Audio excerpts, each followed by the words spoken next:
Welcome to Lapakshi Fix It. Today our topic is sequence of words. The given words are vibrant, nurture, transformed.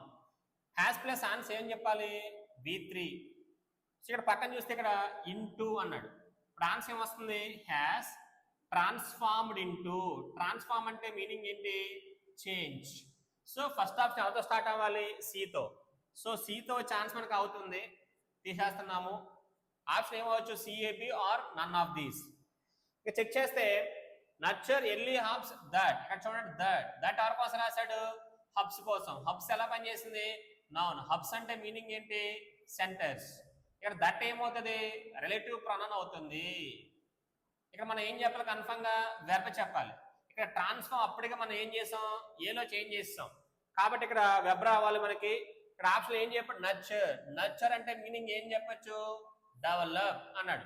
Vibrant అంటే meaning ఏం చెప్తాం. ఒక meaning వచ్చి vibrant అంటే colourful, ఒక meaning వచ్చి vibrant అంటే యాక్టివ్. సో మీరు ఈ ప్లేస్ కన్ఫర్మ్ ఎవరికి ఇవ్వాలి వెర్బ్కి ఇవ్వాలి. సో ఎవరో వెర్బ్ ఇక్కడ నర్చర్ అంటే లాస్ట్ మనకి ఆప్షన్ ఏమవ్వాలి మనకి బి రావాలి. సో లాస్ట్ ఆప్షన్ కన్ఫర్మ్ గా బి. స్టార్టింగ్ ఎవరు రావాలి సి. ఇక్కడ ఏం వస్తుంది అనమాట ఏ వైబ్రెంట్. సో ఇచ్చిన ఆప్షన్ లో CAB is the right answer. Has transformed ఇక్కడ ఆన్సర్ రావాలి వైబ్రెంట్ ఎర్లీ హబ్స్ అని రావాలి. దట్ నర్చర్ ఇక్కడ చెప్పాల్సింది ట్రాన్స్ఫార్మ్డ్ కాదు నర్చర్డ్. ఇక్కడ చెప్పాల్సింది వైబ్రెంట్ కాదు ట్రాన్స్ఫార్మ్. ఇక్కడ చెప్పాల్సింది నర్చర్ కాదు vibrant. The best option D CAB is the right answer. ఇలాంటి వీడియోస్ కోసం మా ఛానల్ని సబ్స్క్రైబ్ చేయండి, లైక్ చేయండి, షేర్ చేయండి, కామెంట్ చేయండి.